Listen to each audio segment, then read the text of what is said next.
of those are very heartbreaking. We've worked a lot over the years with Ronald McDonald House, where they house parents and families of very sick children. And there's been a number of times, having conversations with people down there when they've really felt like, where's God in all of this? And it's an important question to answer, and it's not one that we can just scooch right by, because there really is that feeling, and it adds to a feeling of alienation and loneliness when we really hit crisis points.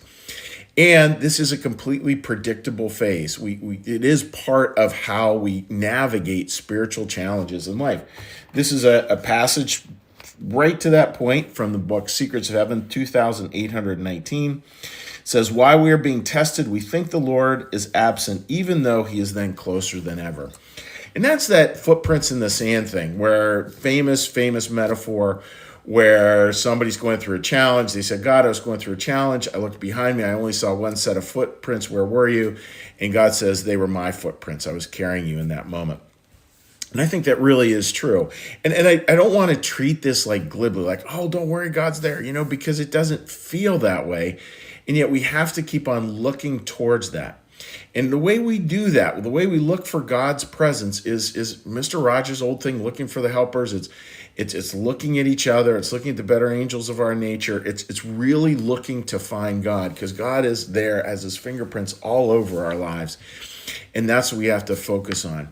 And why does that really matter? And this is kind of the key, I think, friends, is because we never want to make the pain of life the story of our life. I can't say that strongly enough. It's one of the hardest ones, I think, to work with. Some of the hardest people to converse with are people who've taken this pain that is oftentimes very real, and they have made it the central narrative of their whole life. So everything gets colored through this painful thing. And again, many times it's true that there was this painful thing, there was this challenge, and yet we're always offered the opportunity to write a different narrative around it. It's not a narrative that changes the event in and of itself. It changes how we hold the event. And again, it's not sort of like Pollyannish, like, just smile your way through it. That's not it at all. It sort of has this sober reality to it that's able to really grab a hold of the painfulness of it all, and at the same time start to see that pain transformed in ways that open us up. So again, really, really important. Never let pain be the central story of your life. Part of the story deserves its mention, but don't let it become the story. And so much of the way we do that, friends, coming full circle here, is we look to where God's presence is in these challenging moments. Where is God really carrying us? Where is there kind of a bigger picture? I know for me, in the really challenging seasons of my life, so much of it has been, looking back on it months, sometimes years later, and being like, oh, somehow that all kind of flowed to a different place. And it isn't always like flowing to I'm so careful with this. It isn't always that life flows to a quote unquote better place. Especially if we've lost someone who we just cherish. It's not that life kind of flows and all of a sudden life is better and their absence is no longer noticed. No, it incorporates it, and it creates. It's again hard to get language around this richness of life, where that loss is incorporated in our life, and that loss is incorporated in a way that gives life, if that makes sense. So that's kind of the thought for today, friends, is really trying to look through, making sure as best we can, number one, do not allow pain to become your story. Number two, how do we do that? Remember, God's going to feel absence, but that's not really the reality. So what we have to do is we have to look for God, and it's not all that hard. Sometimes we can't see it in the moment, or in the day, or in the week, or in the season that we're in, but we certainly can see it later on, and it's so worthwhile to take that time to do that. Because our stories, friends, my wife and I were talking yesterday, and it's like our stories, where are you going to ground it?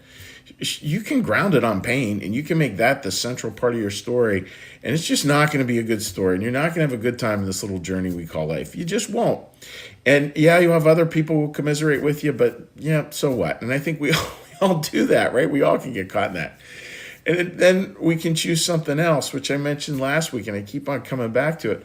We can choose to come at life with gratitude and with deep awe of the gift that we have and the gift that we have in each other, and even with the losses, like knowing that, wow, we really got to love other people.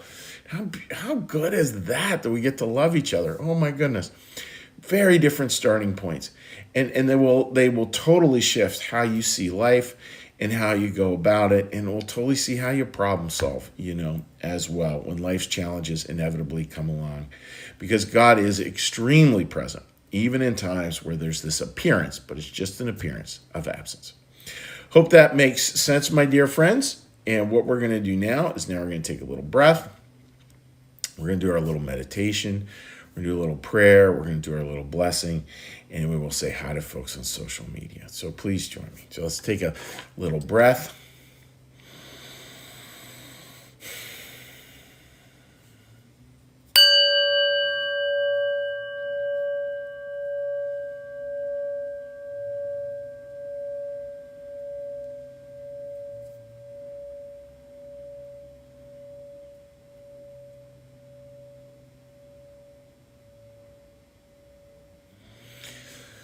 Meditation.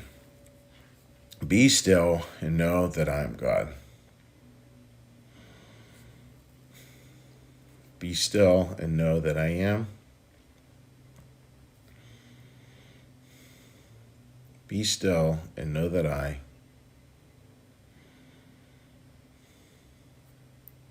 Be still and know that.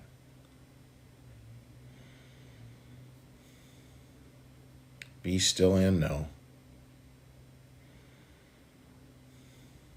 Be still and. Be still.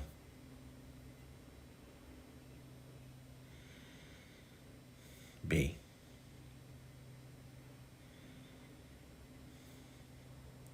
Our Father, who art in the heavens, hallowed be thy name.